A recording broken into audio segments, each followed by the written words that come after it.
ശ്രീ സുബ്രഹ്മണ്യ സ്വാമി ക്ഷേത്രം മാണിയൂർ 11ാം നൂറ്റാണ്ടിലേതുവരെയുള്ള ഈ ക്ഷേത്രത്തിന്റെ ഉത്ഭവത്തെക്കുറിച്ചുള്ള വിശദാംശങ്ങൾ ഇപ്പോഴും അവ്യക്തമാണ്. എന്നിരുന്നാലും ക്ഷേത്രത്തിന്റെ ചില ഭാഗങ്ങൾ, പ്രത്യേകിച്ച് പ്രണാലത്തിന്റെ രൂപകൽപ്പനയും സുബ്രഹ്മണ്യനെ നിൽക്കുന്ന വിഗ്രഹവും ചോളശൈലിയെ അനുസ്മരിപ്പിക്കുന്നു.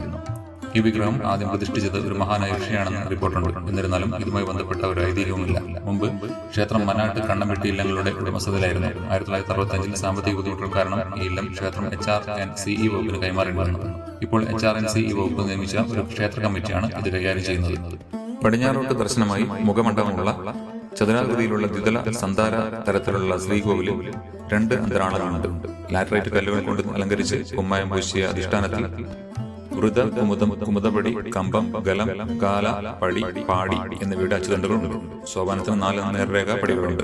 ബാനിസ്റ്ററുകളുടെ മുകളിൽ വ്യാളിമുഖത്തിന്റെ രൂപം കൊത്തിവെച്ചിട്ടുണ്ട്. ലാറ്ററൈറ്റ് കൊണ്ട് നിർമ്മിച്ച ഗ്രാനൈറ്റ് പ്രണാളം ലളിതവൽക്കരിച്ച തരത്തിലുള്ളതാണ്.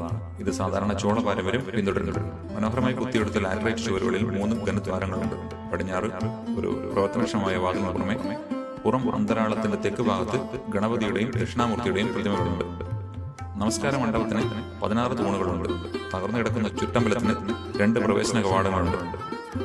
പ്രധാനം പടിഞ്ഞാറും മറ്റൊന്ന് വടക്കുമായാണ്. തിടപ്പള്ളിയും കിണറും വടക്ക് പടിഞ്ഞാറായിട്ടാണ്. രൂപങ്ങളുള്ള വലിയ ബലിക്കൽ ഷീറ്റുകൾ കൊണ്ട് മേൽക്കൂരയുള്ള വേർപിരിഞ്ഞ അഗ്രമണ്ഡപത്തോട് സ്ഥിതി ചെയ്യുന്നത്. സൂര്യനാരായണ ക്ഷേത്രം വടക്ക് കിഴക്കാണ് സ്ഥിതി ചെയ്യുന്നത്. വടക്ക് പടിഞ്ഞാറ് ഭാഗത്ത് അയ്യപ്പനും ഭൂതങ്ങൾക്കും തറകളുണ്ട്. ചെങ്കൽ ഭാഗിയ പ്രദക്ഷിണ പാതയ്ക്ക് 50 സെന്റിമീറ്റർ വീതിയുണ്ട്. ചോള പാരമ്പര്യത്തിന്റെ ശ്രദ്ധേയമായ സ്വാധീനമുള്ള സുബ്രഹ്മണ്യന്റെ വിഗ്രഹം ഏകദേശം 90 സെന്റിമീറ്റർ ഉയരത്തിൽ നിൽക്കുന്ന വിധത്തിലാണ്. വിഗ്രഹത്തിന്റെ സങ്കല്പം ബാലസുബ്രഹ്മണ്യനാണ്. ശ്രീ ദക്ഷിണാമൂർത്തിയുടെയും ഗണപതിയുടെയും വിഗ്രഹങ്ങൾ ഏതാണ്ട് ഒരേ ഉയരത്തിലാണ്. എന്നാൽ ആദ്യത്തേത് ഒരു ശിലാലിംഗതരം മാത്രമാണ്. രണ്ടാമത്തേത് ഇരിക്കുന്ന വിധത്തിലാണ്. ഭഗവാൻ അയ്യപ്പ വിഗ്രഹം പതുങ്ങിയ നിലയിലാണ്. എന്നാൽ ഭൂതത്തിന്റേത് രൂപമില്ലാത്ത ഒരു ശിലാവിഗ്രഹം മാത്രമാണ്. സൂര്യനാരായണന്റെ ശിലാവിഗ്രഹം നിൽക്കുന്ന വിധത്തിലാണ്.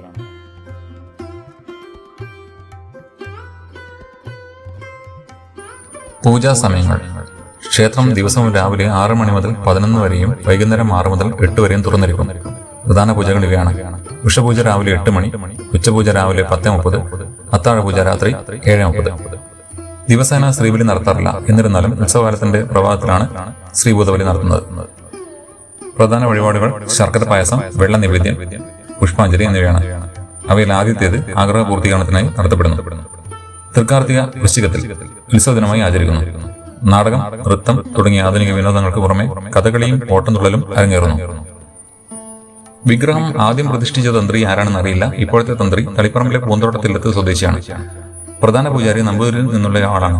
മറ്റു ജീവനക്കാരിൽ ഒരു മരാർ ഉൾപ്പെടുന്നു. കണ്ണൂരിൽ നിന്ന് 20 കിലോമീറ്റർ കിഴക്കായി ചെക്കിക്കുളത്ത് സ്ഥിതി ചെയ്യുന്ന ഈ ക്ഷേത്രത്തിലേക്ക് ടാർ ചെയ്ത റോഡിലൂടെ എത്തിച്ചേരാം.